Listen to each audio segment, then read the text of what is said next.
Crest dreams that he will be granted a skill in the future called gotcha. He tells this dream to his father, a high-ranking noble in the royal capital of Rakind. Crest is his father's fifth son. And in this country, skills are granted during an appraisal ceremony when a person turns 15. After sharing his dream, Crest feels relieved, believing he will soon receive a skill.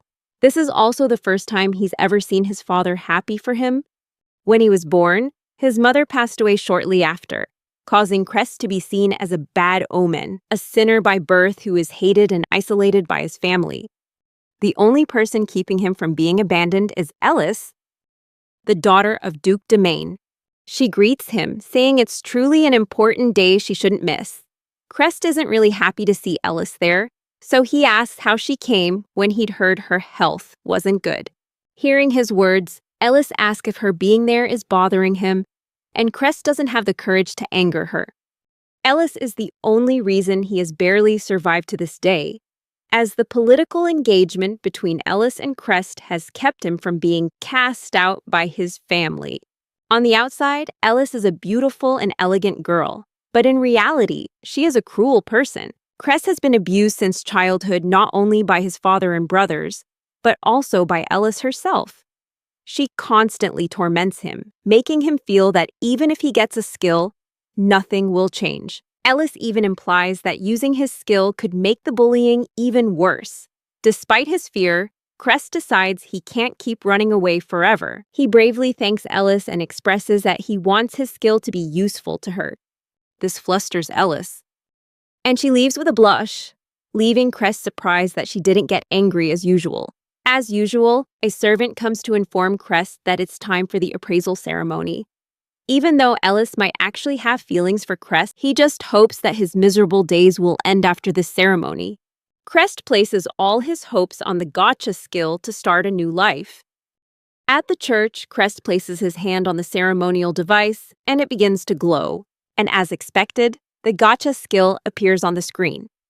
It's rumored that the owner of gotcha can acquire countless skills.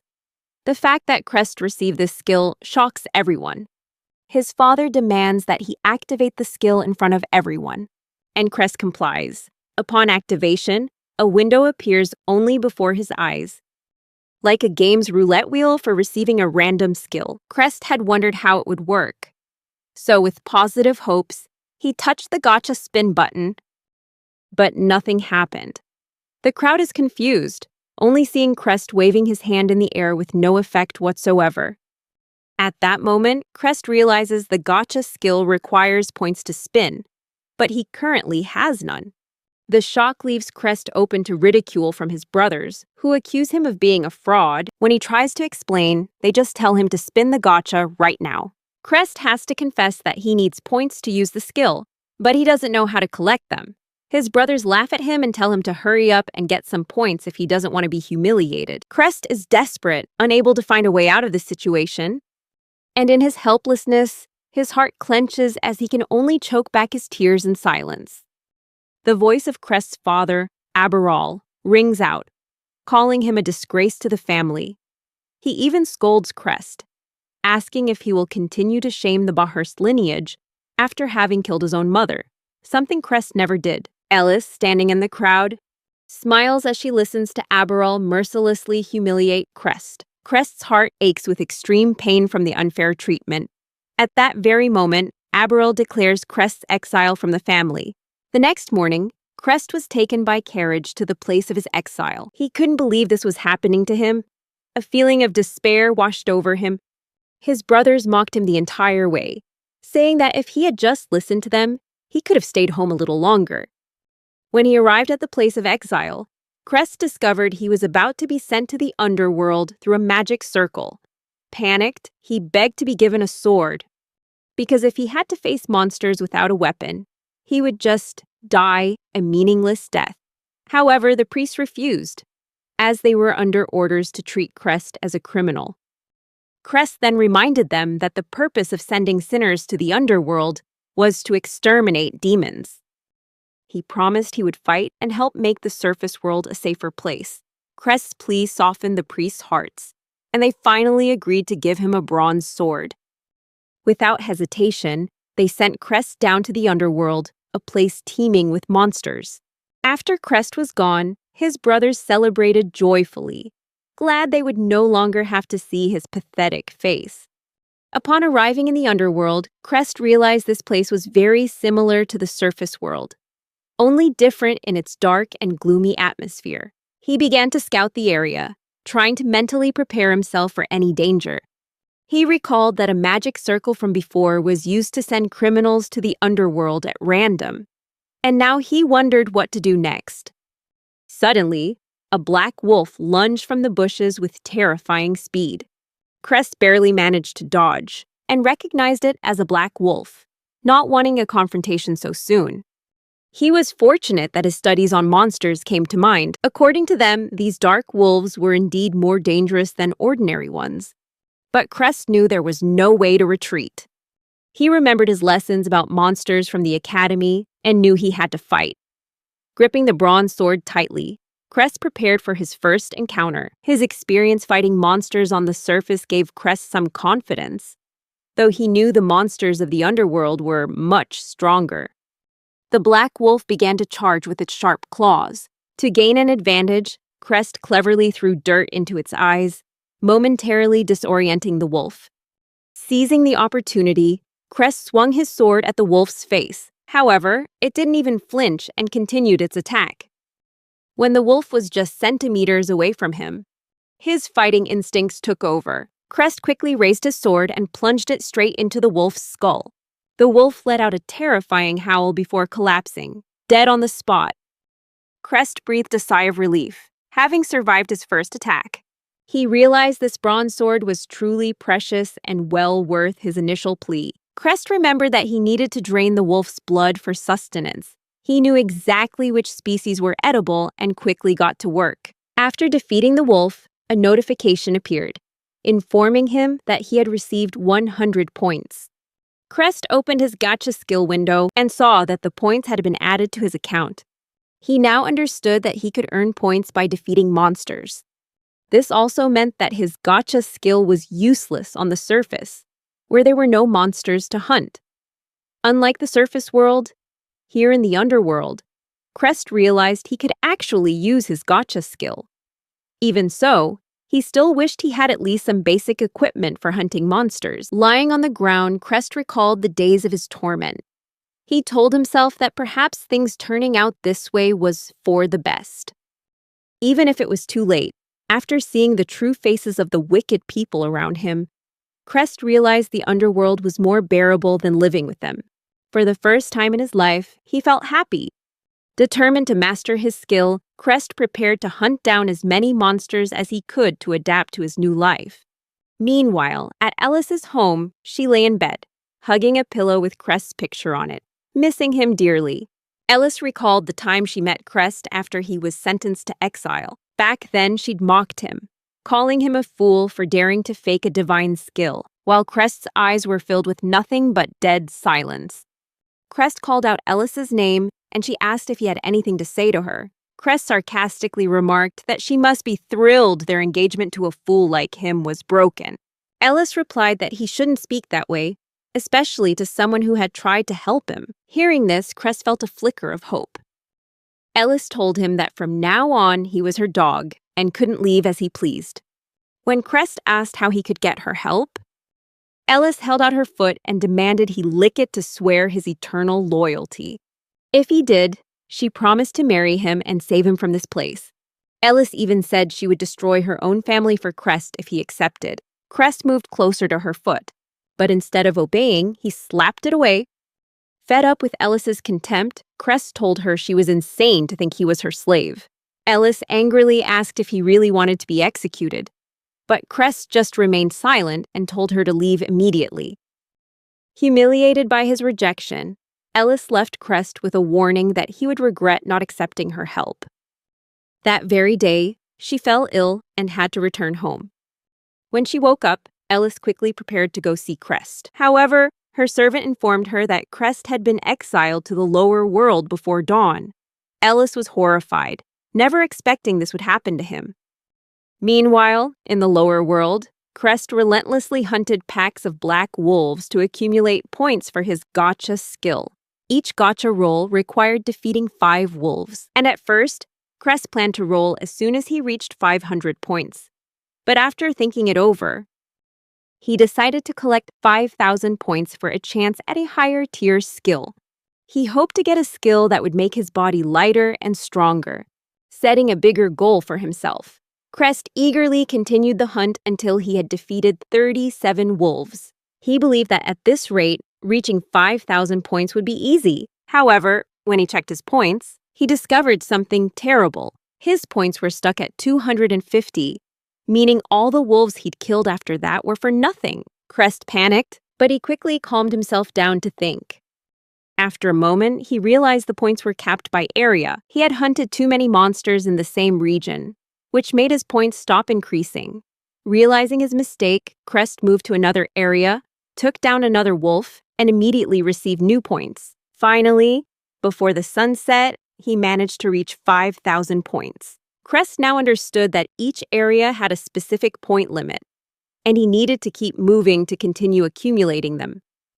He began hunting other monsters, like goblins and fang rabbits. Goblins were quite easy to deal with because of their poor intelligence, but the fang rabbits proved to be a challenge because they were so agile. After these grueling battles, Crest realized that just one skill wouldn't be enough to survive here. Now, with 5,000 points in hand, he was ready to roll the gotcha and find new skills to increase his chances of survival in this dangerous lower world.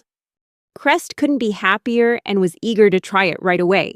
He carefully inspected the gotcha before rolling and discovered that there were 3 high-tier skills: healer, appraisal, and cultivation, skills of which a person was normally only granted 1.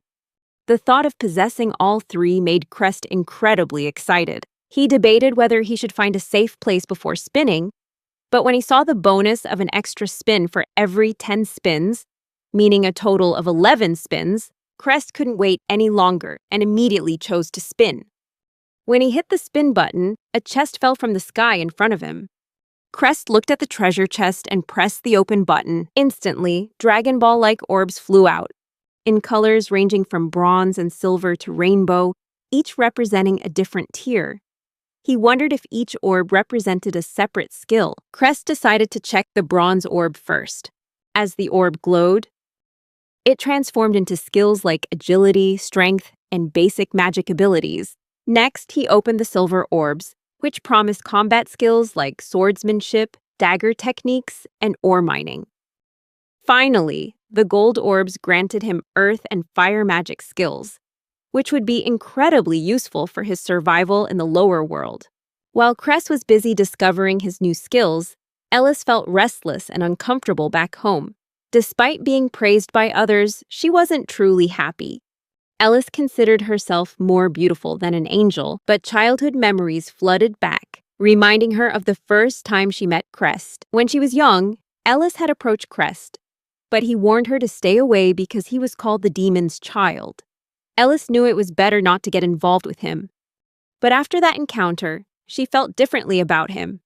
Crest didn't treat her like everyone else did, and this drew Ellis in. She decided to do whatever it took to make him notice her, and from then on, she frequently met with Crest to make him her subordinate, even forcing him to be her horse.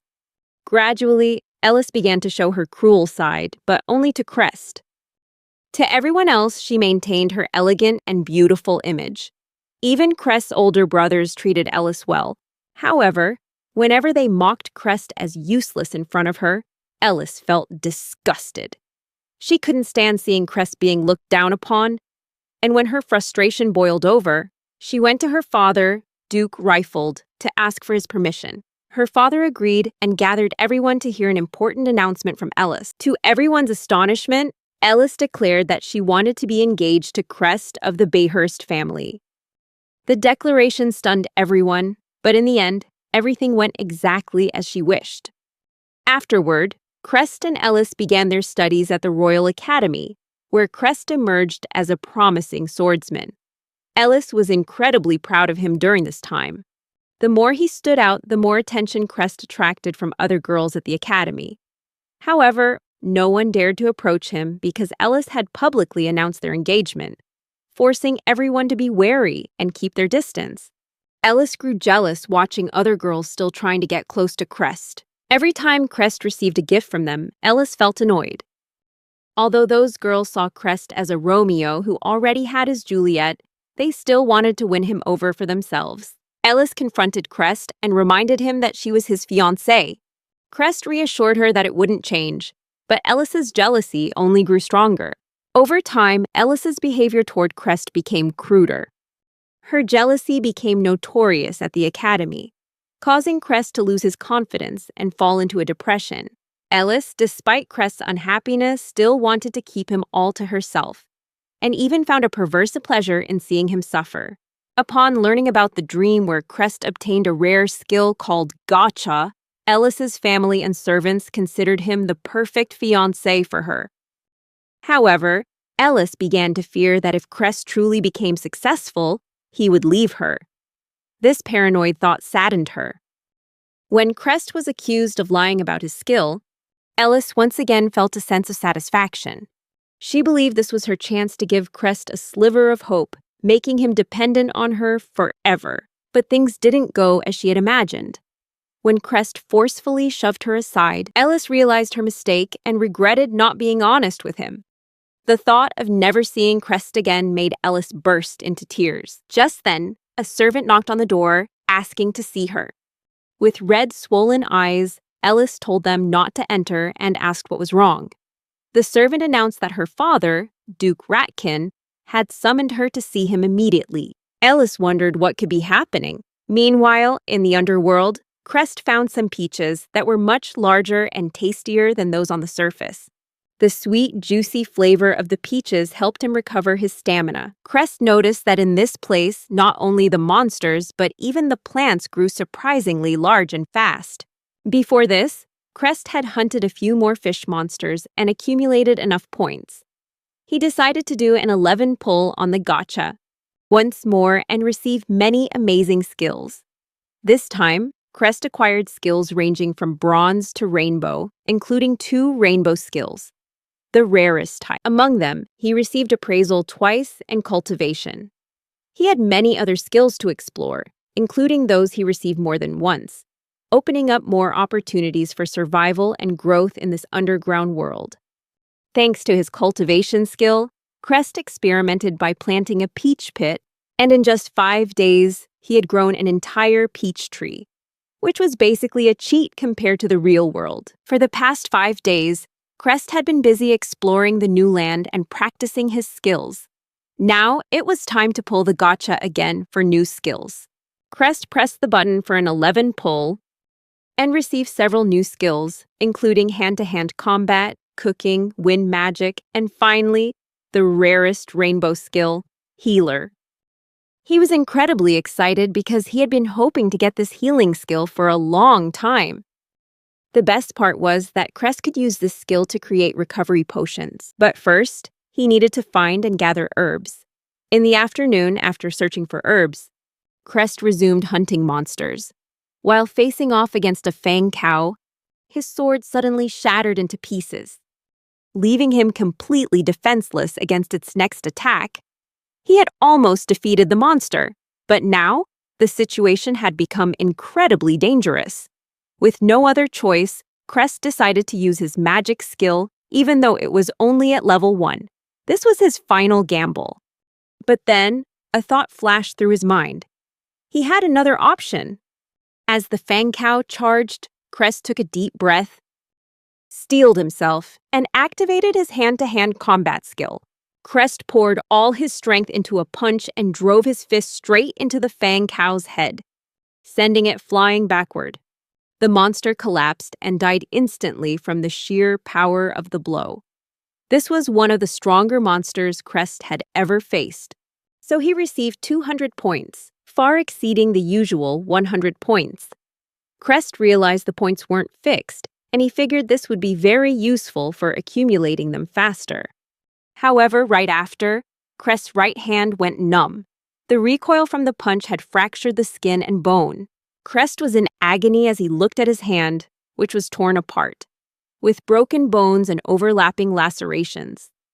With no other choice, he quickly activated his healer skill to treat himself. Afterward, Crest used the herbs he had gathered and combined them with magic water to create a recovery potion. He quickly applied the potion to his hand, but as always, the medicine hurt even more than the injury itself. Crest's pain screams echoed throughout the area. Fortunately, after a moment, the pain subsided, and his hand was almost completely healed. Although impressed by the effectiveness of the rainbow skill, Crest realized he was now weaponless. He decided to quickly forge a new sword using the blacksmithing skill he had learned earlier. A crafting window appeared before him, where Crest placed the Fang Cow's 2 horns and the broken hilt of his sword. Before long, he had forged a new sword with excellent flexibility. Crest was very pleased with this skill. However, he understood from the last battle that relying solely on weapons wouldn't be enough to survive. Crest began to wonder if he could find allies in the underworld. He knew stronger monsters would appear, and being alone would be extremely dangerous. If he had a companion, they could take turns standing watch and resting, which would make his perilous journey much safer. Crest started thinking about the possibility of finding allies to strategize for the upcoming battles. He recalled being thrown into the lower world and wondered if others had been exiled here too. However, another question popped into his head. Could he befriend other sinners or monsters like goblins? If he had to choose, Crest wanted to look for any sign of humans first. Suddenly, Crest remembered that he didn't know how to make friends, because he'd never had the chance to before. The only friend he could remember was a fellow student from the academy, a girl who had been very impressed with his swordsmanship. The two of them had fun practice matches together, and they had always kept it a secret. Thinking of her, Crest wondered what she was doing now. Meanwhile, at the royal castle, Ellis went to see her father as requested. There, she was surprised to see Minyu Mycelian, a former classmate from the Mycelian family, one of the 3 great ducal houses of the Rakin kingdom. Ellis and Minue did not get along, and the reason was quite obvious. Minue had been summoned by the king, and although Ellis disliked facing her, she had no choice but to accept the situation. Not only did Minue come from a prestigious family, but she had also obtained a rare skill during the appraisal ceremony, and had been in the same class as Crest. Ellis had once discovered that Minue spent even more time with Crest than she did, which had made Ellis resent Minue for a long time. Not long after, Crest's brothers, those morons whose combined intelligence didn't even add up to 10, also entered the audience chamber. They immediately began fawning over Ellis and Minyu. However, both girls knew these men did nothing but speak ill of Crest, which infuriated them both. Ellis and Minyu remained silent, offering no response, until Ellis finally broke the silence. She made it clear to Crest's brothers that neither of them could ever replace him, and told them to stop boasting about being better than Crest. Minyu didn't hesitate to speak up either, warning that if they bothered her again, she wouldn't think twice about shutting them up herself, right then and there. Faced with this, the 2 Bahurst brothers were flustered and retreated, clearing the way for the girls to enter the royal court where King Resifel was waiting. King Resifel wasted no time on pleasantries and quickly apologized for summoning them on such short notice. Duke Aberal of the Bahurst family was quick to speak, trying to curry favor with the king by promising that the Bahurst family was always ready to provide support whenever needed. King Resifel announced that the meeting had been convened to discuss the increase in monsters within the territory. Although the Mycelian family had handled the most recent attack, the situation remained serious. The king stated that his pontiff had received a prophecy, which had been recorded in a letter. Just then, the captain of the knights approached with the letter in hand and began to read it aloud before the court. The letter revealed that the recent monster attacks were merely a sign of a massive invasion to come. This news horrified many in the court, as it posed a grave threat to the nation's security. However, the next part of the letter offered a glimmer of hope. The gods had already prepared a countermeasure, the special skills that had recently been granted to a select few. The letter affirmed that 3 people had been chosen to receive these skills, and the first was Ellis, with the skill Blessing of the Saint. Ellis never expected her skill to be so important, and it filled her with immense pride. Her father was also incredibly proud of his daughter. Ellis felt that her skill seemed almost too powerful for the needs of this world, which only made her feel more self-important. Next, the captain of the knights announced the second name, Minue Mycelian, with the skill Hero's Blow. Hearing this, Ellis couldn't help but feel annoyed, because Minue's skill was a powerful offensive type, while her own was merely supportive, forcing her to depend on others in combat. Minue possessing the second special skill meant Ellis would probably have to see more of her in the future.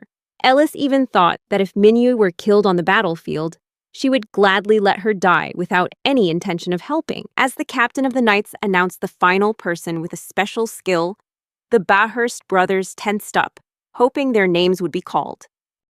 However, everyone was stunned when the name announced was Gotcha. This horrified the Bahurst brothers. And the one panicking the most was Aberol, the head of the Bahurst family. King Recifel remarked that the gotcha skill had been mentioned a lot recently, suggesting it could be the key to solving the monster problems in the future. He seemed pleased that these special powers were in the hands of dukes loyal to him. Recifel also announced that more people would receive monster fighting skills, so no one needed to fear the threat they posed. However, Ellis and the others knew the situation was far more complicated, because Crest wasn't here. Ellis realized that the king seemed to have no idea that Crest had been exiled to the lower world, as he remained calm and cheerful. Meanwhile, Aberol couldn't even lift his head, his body trembling with fear. Ellis was furious that Aberol had made such a grave mistake. This could mean that only she and Minue would be left to face the monster horde on the battlefield. King Recifel then asked Aberol about Crest's situation, since he wasn't present. He also asked if Crest truly possessed the gotcha skill. Aberol tried to evade the question, making the excuse that Crest was unwell. Ellis's father, Duke Reifeld, stepped forward and asked the king for permission to clarify the matter. He stated bluntly that Crest would never be able to set foot here again. A bewildered King Recifel asked again, demanding a clearer explanation from Reifeld. Reifeld replied that Aberol was the best person to explain this, while Aberol continued to tremble uncontrollably. Aberol tried to beat around the bush, saying that Crest had committed a serious crime, and so he had to banish him to the underworld. The king was shocked to learn that one of the nation's 3 greatest hopes was no longer here. Recifel demanded Aberol describe what had happened, and Aberol insisted that he had indeed committed a serious crime. Recifel asked Aberol what serious crime a boy of only 15 could have committed to deserve being sent to the underworld, but Aberol had no answer to give the king. At that moment, Minue stepped forward and told King Recifel directly that Crest had committed no crime at all. But he was banished to the underworld anyway. Because Crest couldn't use his skill right at the ceremony, Aberol accused him of being a liar. King Recifel was outraged to hear of Aberol's foolish actions. Although Aberol tried to argue that Minue was just talking nonsense, Duke Reifeld spoke up, confirming that everyone in the royal court was present at Crest's ceremony and that, according to the prophetic letter, it was clear Crest had been telling the truth from the start. Unfortunately, Aberol didn't believe his own son, leading to the current chaotic situation. Aberol realized he was in deep trouble and there was no way out. Ellis felt a sense of satisfaction, seeing that a part of her revenge had been carried out. Then, her father, Reifeld, stepped forward and proposed to King Recifel that instead of worrying, they should organize a search party to bring Crest back from the underworld. Reifeld also asked for permission to make another proposal. When Crest is brought back, he should be appointed as the head of the Bahurst family. Aberol panicked, seeing that even his own position was now under threat. He tried to argue that Crest had no right to become the family head. However, Reifeld coldly told him to be silent, reminding him that he was speaking before King Recifel. King Recifel asked Reifeld to explain further, and Reifeld replied that Crest had been treated like a criminal despite being innocent. If Crest wasn't properly compensated, he would likely hold a grudge against the entire country. Therefore, Reifeld suggested the Bayhurst family must take responsibility and compensate Crest for the unfair treatment. King Recifel agreed with this proposal and declared that if the condition for Crest's return was for him to become the head of the Bayhurst family, he would accept it. Aberall fell into a state of panic, fearing that his future was ruined. Ellis, in that moment, realized this was actually her father's plan. Reifeld wanted to use the relationship between Ellis and Crest to unite the power of the two dukedoms, giving them enough power to surpass even King Recifel and seize the throne. Though all of this could only happen if Ellis had a good relationship with the Crest. However, Ellis didn't care about her father's scheme. She just wanted to see Crest again and apologize to him for everything that had happened. Meanwhile, in the underworld, Crest obtained a new skill called Bestow Magic, which allowed him to imbue his skills into weapons. He also received a map creation skill, which was very useful for exploration. Crest immediately decided to try out his Bestow Magic skill. He drew his sword made from a fang cow horn, which already possessed two skills, Slash and Power Boost. Crest was surprised to learn he could choose one of these two skills to imbue into the weapon. He decided to choose the Slash skill and infused it into his sword.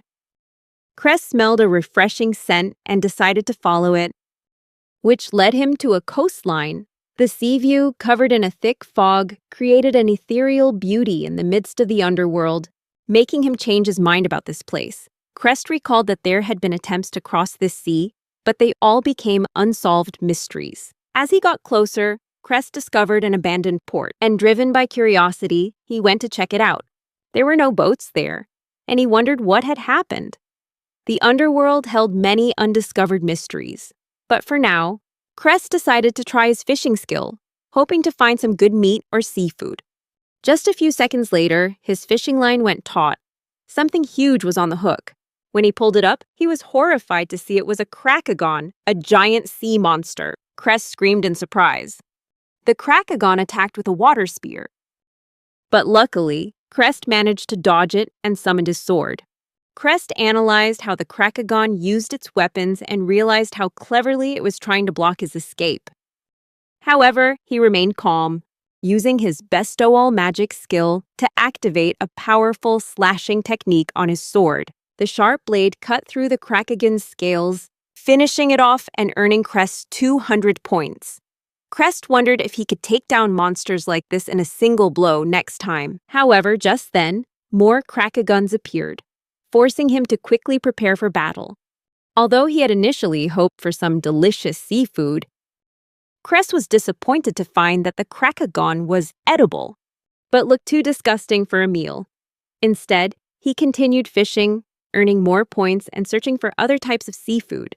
Meanwhile, in the kingdom of Recifel, the seat for the head of the Bayhurst family was now vacant. The leaders of two other families requested the king's permission to join the search for Crest. Marcus, the head of the Mycelian family, proposed sending Minwe, their strongest warrior, to undertake the mission. However, King Recifel was worried that if Minwe left, the country would be left defenseless, as she had been handling most of the recent monster battles. Marcus argued that Crest being trapped in the lower world was a far greater danger, and that time was of the essence. He advised that finding Crest should be prioritized above all else. The king saw the merit in this proposal and asked Minwe if she was willing. Minwe, with a gentle voice and a lovely demeanor, replied that the king could entrust this mission to her. Recifel, charmed by her cuteness, decided to allow Minwe to undertake the mission and dismissed everyone. Just then, Ellis joined the conversation, offering to participate in the search for Crest, claiming it was her right as his fiancée. She cleverly reminded the king of their engagement, despite knowing she was now only Crest's former fiancée.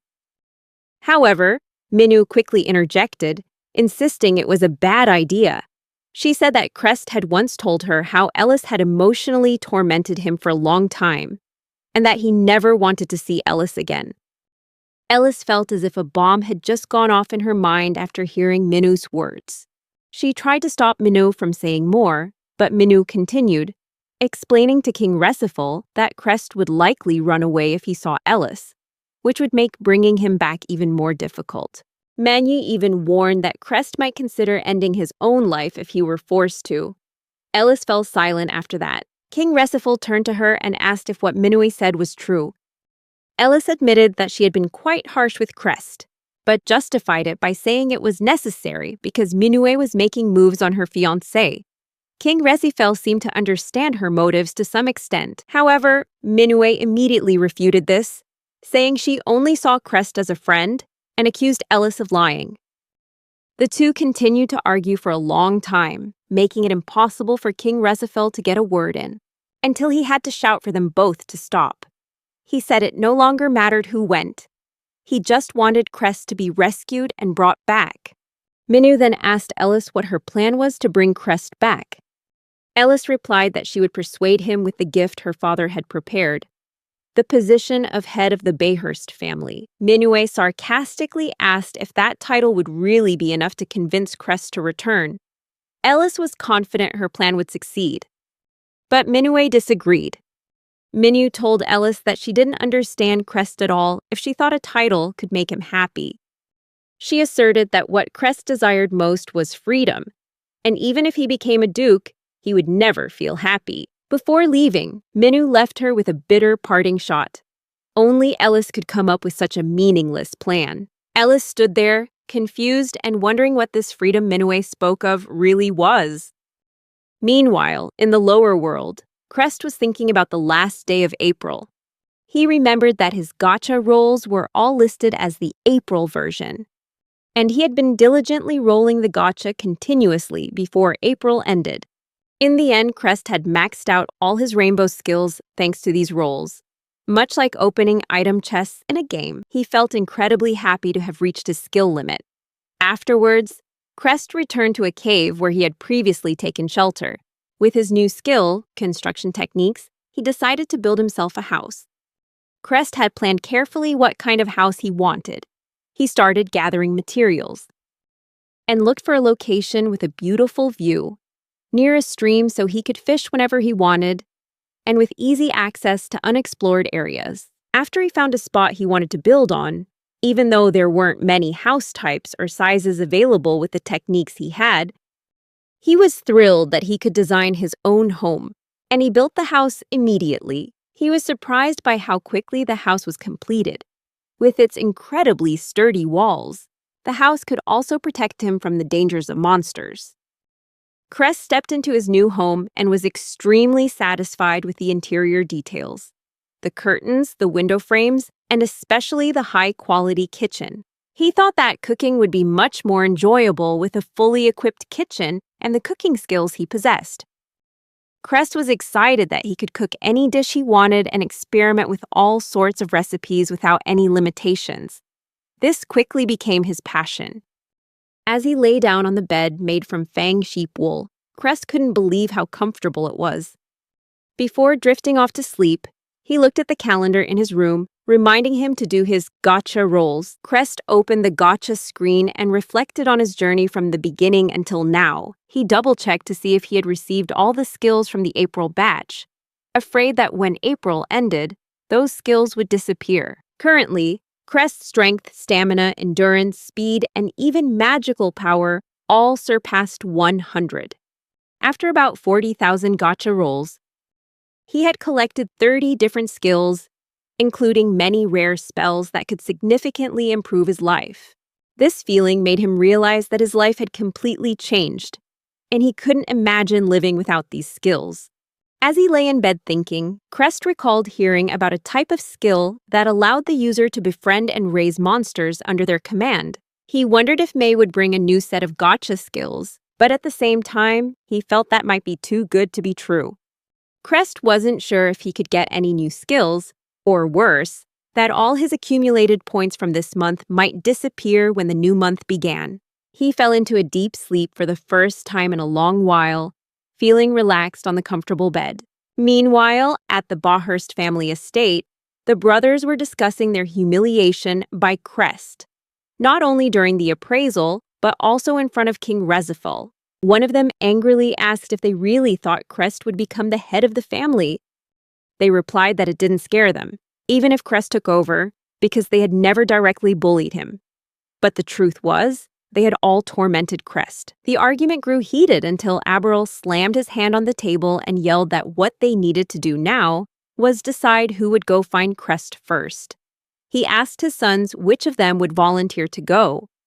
Just then, Albert spoke up, volunteering to go down to the lower world to find Crest.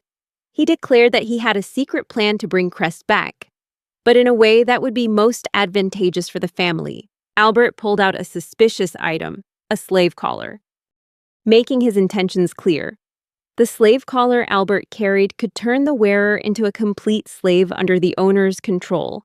This was a tool used on criminals, which made Duke worried, and he asked Albert if he was sure he wanted to use it, because if King Recifel found out, they would be in huge trouble. Albert threatened Duke, saying that if he said anything like that again, he would be burned alive. Afterwards, Albert and his group headed to the gate to the lower world. The lower world was actually just a land separated from the normal world, sealed off by a wall with a single gate connecting it to the upper world. This was the only way for ordinary people to enter the lower world, other than by a transfer circle. Before descending, Albert's knights reminded him to be careful. However, Albert was confident he could handle any monster, from goblins to wolves, and he believed that with their numbers, finding Crest wouldn't be too difficult. Albert also had his own plans. He wanted to get ahead of his other brothers, who didn't recognize this opportunity. He planned to use Crest as a puppet with the help of the slave collar, and then take control of the entire Bawhurst family for himself. With this plan in mind, Albert entered the lower world. Elsewhere, Crest was having a little dream about becoming a seasoned veteran in the lower world. When he woke up in the morning, the first thing he did was check the May Gotcha skill lineup. Just as he'd expected, there was a completely new set of skills. Crest still had his 10,000 points from April and was ready to use his Gotcha skill. With 10,000 points, he could do 2 10 pulls, which meant he was guaranteed at least one rainbow rarity skill dot model. When Crest pressed the button for a roll, he got a bunch of new skills. Among them, he found a silver-ranked skill, Monster Evolution, and a rainbow-ranked skill, Summoner. The Monster Evolution skill allowed him to upgrade the monsters he owned, while the Summoner skill let him summon monsters he had befriended from any location. However, Crest realized that these two skills would be useless if he didn't have a monster taming skill. Not letting himself get discouraged, he rolled the gotcha again. This time, he got 2 new skills, monster taming and monster training. Crest was thrilled because he could now tame and train monsters just as he'd hoped. Crest decided to test his new skill immediately and went to find a goblin to tame. Thanks to his knowledge from the academy, he knew that to succeed in taming, you had to defeat the monster without injuring it too badly and show sincere feelings. However, the trauma of being constantly beaten by his brothers made him anxious and haunted, affecting the taming process. In a moment where he lost control, Crest accidentally struck the goblin too hard. The blow made him worry that he might have seriously injured the goblin, putting his taming plan at risk of failure. As Crest went to check on the goblin, his monster taming skill activated on its own and successfully tamed it. He discovered that it was a female goblin, which brought Crest relief, as he finally had a companion after such a long time being alone. Crest, mentally exhausted from enduring so much loneliness, decided to offer the goblin his hand for a handshake as a sign of friendship. However, the goblin slapped his hand away, not out of disrespect, but simply because she didn't know how to shake hands. Crest patiently tried to teach the goblin, whom he named Gobu, how to shake hands, but it seemed to be too difficult for her. Using his appraisal skill, Crest checked Gobu's stats and discovered she only had 1 point in intelligence, indicating she was actually quite slow. Crest was suddenly reminded of how his brothers had carved the word useless into his very soul, making his heart ache for a moment.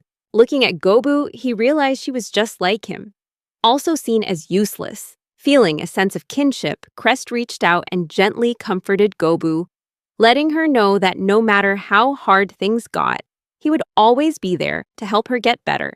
Crest understood that Gobu wasn't really useless. She just needed to be taught with kindness and patience. He was determined to turn her into a strong and kind goblin. After that, Crest decided to test his other skills, starting with the summoner skill. When he activated it, the skill worked perfectly, which startled Gobu at first. This made Crest burst out laughing at her cute reaction. Realizing that this quick summoning speed would be useful for surprise attacks in the future, Crest was even more pleased. Gobu also started to have fun with the skill. While he was absorbed in his practice, Crest suddenly heard a strange sound from behind, making him wonder for a second if he'd misheard. However, he dismissed it and continued with what he was doing. In reality, the sound came from a battle between knights and a horde of goblins not far away. It was Albert's unit, currently struggling in their fight against the goblins. Albert, growing frustrated with having to face the goblins he despised, couldn't stand that his team was having trouble with such inferior creatures. Faced with his group of knights being nearly wiped out, Albert angrily asked the scouting team if they were doing their job properly. The group reported that a thick, magical fog had disrupted their scouting abilities.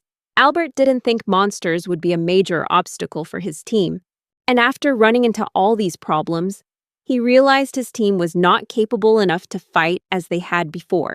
When he asked for a report on the number of injured, they said about 5 to 6 people were seriously wounded, and most of the others had minor injuries, on top of being exhausted from the fighting. One of them suggested they retreat and prepare for the next attack. However, Albert refused, declaring they would push forward, leaving anyone who couldn't move behind. He stressed that if those people were still alive when they returned, they would be picked up. Albert would not accept defeat at the hands of goblins. He was worried that if he failed, his own position would be threatened. This cold and ruthless attitude led some of the knights to decide to abandon him and return to the world above. Immediately, Albert killed one of the knights with his spear. To instill fear in the rest, asserting his absolute authority, he threatened to kill anyone else who defied him. As the situation grew tense, one of the knights discovered human footprints on the ground. Albert inspected the tracks and saw they were still fresh, which meant Crest had to be very close. Albert ordered the squad to speed up and follow the footprints. Meanwhile, Crest had befriended a wolf. One with an intelligence state of 20, Gobu asked excitedly. Crest checked his own stats. As he looked, a notification window appeared, asking if he wanted to give Gobu an official name. He then realized that Gobu was just a temporary name based on what she could say. Crest decided to name her Goblia. As soon as she was named, Goblia began to glow brilliantly and evolved into a more humanoid form. Crest wondered if this was the effect of the monster evolution skill he'd received. In any case, Goblia's stats had increased significantly after evolving. Afterward, the wolf also gestured to Crest as if it wanted a name. Crest was curious if the wolf would evolve like Goblia, since that would look quite strange. However, he tried it anyway and named it Rufna. After being named, Rufna only grew a little bigger and didn't change much, which made Crest feel relieved. Crest was overjoyed that he now had 2 companions. He decided that from this day forward, he would consider Rufna and Goblia his precious loved ones, like his own family. Suddenly, Crest sensed a malicious presence from behind. Rufna and Goblia immediately went on high alert, clearly sensing the danger from this presence. Both bared their fangs, ready to fight. Crest was surprised by their reaction and quickly looked in the direction they were facing to see what was happening. Crest came face to face with a fear from his past, when he realized the scream he'd heard earlier was definitely human, and the cause of it all could only be that bastard, his brother Albert. Albert finally broke into a sinister smile after finding Crest. Crest remembered that he had once tried to keep a pet, but Albert had killed it. Albert had always despised Crest, calling him a demon child, and the murderer of our parents, saying Crest never deserved to have anything he wanted in life. Albert hated Crest deeply, vowing that he would never forgive him. But the truth was, Albert had always been a cruel person who enjoyed tormenting others.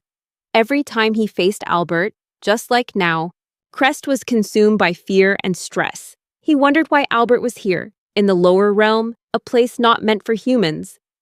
Albert, with a fake demeanor, greeted Crest as if they were close friends. He said he'd been searching for him all this time, and though he thought Crest was dead, he acted relieved to see him alive. But Crest knew something was wrong.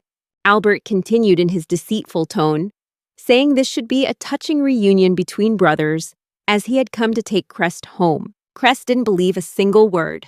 When Albert said that banishing him to the lower realm was just a joke, Crest coldly replied that it wasn't a joke when it nearly killed him on the first day. Albert, ignoring him, said it didn't matter since he was still alive, but Crest knew better. He could see the fear in his heart, a fear that he and their brothers had drilled into Crest's mind since birth, to make sure he would never dare to defy them. Albert didn't care that Crest had a rare skill. What he really wanted was just to exploit it for his own benefit. He ordered his knights not to show any fear in front of the monsters, because if anyone dared to show weakness, he would kill them on the spot. To them, the fear of Albert was even greater than the fear of monsters. Albert moved closer to Crest again, and Rufna started to growl. Albert coldly asked Crest if he was going to lose another friend like last time.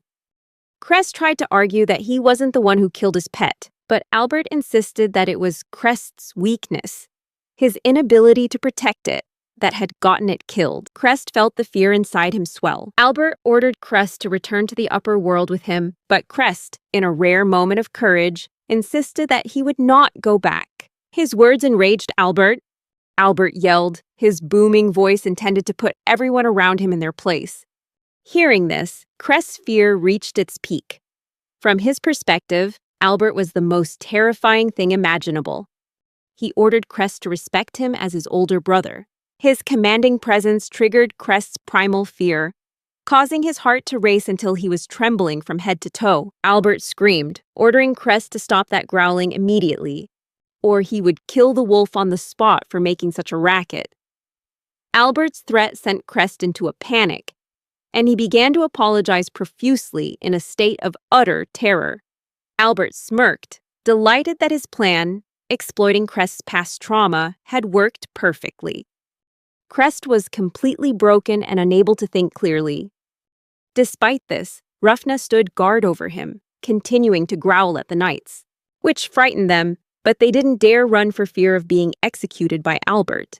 As Crest tried to tell Rufna and Goblia to stop, hoping to avoid provoking Albert further, his deep-seated fear had already stripped him of nearly all will to resist. Albert savored every moment of Crest's despair. He threatened that if Crest didn't obey, he would go back to tormenting him just like before. In a fit of rage, Albert bellowed that Crest must obey him, calling him defective and unworthy of living. He threatened that if Crest dared to show any disrespect, he wouldn't hesitate to beat him again. All Crest could do was cry, repeating apologies over and over in absolute terror. Albert realized that he didn't need a slave collar. He already had complete control over Crest through the invisible fear that had been ingrained in his mind for so long.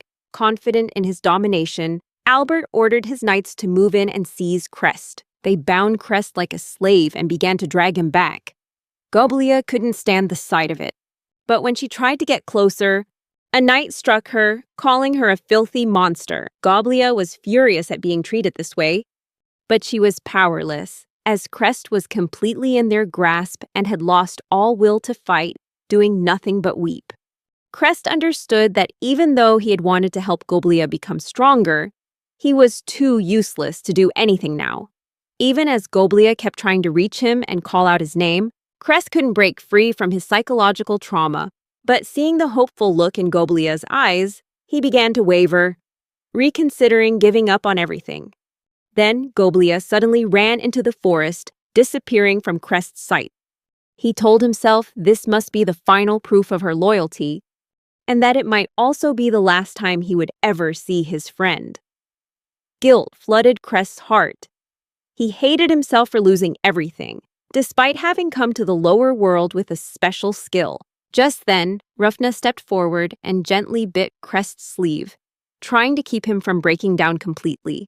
The knights panicked for a moment at the sight of the wolf, while Crest told Rufna to let go. Albert, having lost all patience with the situation, strode forward with a furious look in his eyes. As Crest tried to tell Ruffna to go away to avoid angering Albert, Albert was already right behind him, his eyes burning with hatred. He ordered Crest to drive the wolf away, or he himself would be responsible for its death. Albert's threatening voice shattered what little courage and confidence Crest had left. It was the same voice that had kept him trapped in powerlessness for so long. Even though Crest had great potential, his fear rendered him useless. Once again, Crest could only weep in anguish, his heart shattering under the weight of despair. Crest heard the sound of many goblins echoing around them, making the knights fear that the goblin who had escaped earlier had returned with reinforcements. Suddenly, the sound of a punch echoed through the forest. Albert had punched Crest squarely in the face, thinking he had sent Goblia to call more goblins for help. Albert ordered Crest to stop everything immediately. This time, however, Crest felt nothing from the punch. He knew Albert would hit him, and when the blow finally landed, Crest realized that Albert's threatening voice was no longer echoing in his mind.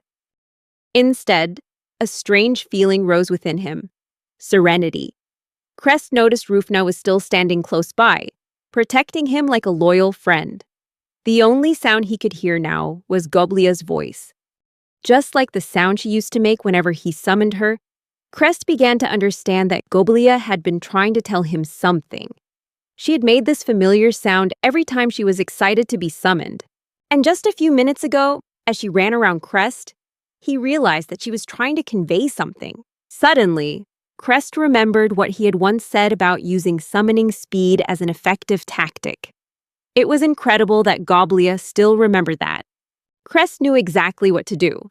He called out Goblia's name loudly, signaling that he understood the message she was sending and was ready for the next move. With all the courage he had left, Crest managed to shake off his trauma and activate his summoning skill. Crest activated the skill right in front of Albert, summoning Goblia to appear right beside him. Without hesitation, Goblia lunged forward and threw a punch straight into Albert's despicable face. The punch was so powerful, it sent him flying several meters into the base of a tree. Albert lay there, dazed, with no idea what had just happened. Goblia seemed to have appeared out of thin air, catching him so off guard that he had no time to react. Goblia happily ran towards Crest with a radiant smile. Crest was also incredibly happy to see how smart she was, and so quick-witted in this critical moment. He gently patted her head, praising her for doing such a good job. Just then, Albert, his face swollen, began to roar with rage for being punched squarely in the face by Goblia. Albert continued to call Crest a good-for-nothing, saying he was nothing to him. But this time, Crest wasn't going to take it anymore. He stood up, transformed the shackles on his hands into a sword, and advanced toward Albert. Crest looked him straight in the eye, declaring that Albert had never been his brother, and wondered why a coward like him was even here. Albert started to panic when he saw Crest easily transform the shackles into a sword and bring the blade just an inch from his eye. Crest no longer hesitated, declaring that Albert was his enemy. Albert was cornered, facing a Crest who was now completely confident in his own power. Albert tried to grab Crest's blade with his bare hands and used his skill to melt it, creating an opening to stand up. He reminded Crest that he knew full well the consequences of defying him, then turned and ordered the knights to kill Goblia and Rufna. Instead of just standing there like they were watching a play, though hesitant, the knights had to obey. They charged towards Goblia and Rufna. But in that moment, the number of knights quickly dwindled as they fought against them. Albert was now the only one left, his eyes filled with the fear of his impending death. Crest asked Albert if he really thought that attacking his friends would make him flinch. Crest made it clear that Albert stood no chance against their combined strength. Even so, Albert called Crest a fool and began to gather fire in his hands. He declared that his fire skill was at level 5, one of the highest levels in the upper world. Albert launched an extremely powerful fireball toward Crest. But he didn't even flinch. Crest simply used his earth magic to erect a defensive wall, completely blocking the attack. Albert was astonished to see Crest possessed yet another skill, and began to wonder how many more he had. Albert tried to compose himself, But no matter how many more fireballs he shot, Crest's earthen wall stood firm. Albert felt hopeless, unable to break through it. He asked Crest if his earth skill was level 5 or higher, because there was no way a low-level skill could block his level 5 fire magic. Crest replied that his earth magic was only at level 3. This made both of them realize that Crest's gotcha skill far surpassed ordinary skills. Crest questioned Albert for calling his ability a divine skill, and Albert realized he had misspoken. But even so, he had nothing left to hide. Albert revealed that Crest's gotcha skill was one of the special abilities bestowed by the gods to protect the upper world from monster invasions. The continuous monster attacks were increasing, indicating that a major invasion was threatening their territory. Albert fell to his knees, begging Crest to return and save the upper world. Hearing this, Crest lowered the earthen wall and walked forward, while Albert felt the greatest humiliation of his life, having to kneel before Crest. But Albert told himself to just play along until he had a chance to fasten the slave collar around Crest's neck. Then, Crest told Albert to raise his head, and stabbed him in the left shoulder with his sword. Crest had no intention of showing Albert mercy, because Albert and the others had abandoned him just like that.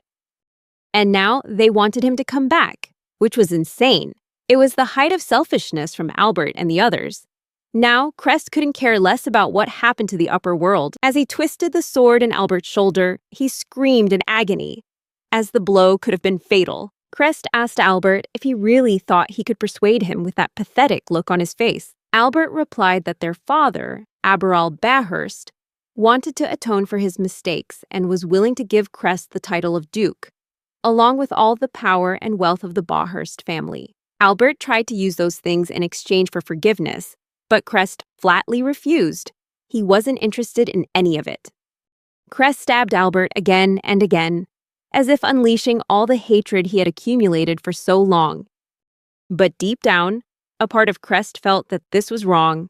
However, his mind only wanted to release all the anger that had been suppressed for so long. All the pain Crest had endured seemed to be turning him into a cruel man, awakening the darkness hidden deep within his soul.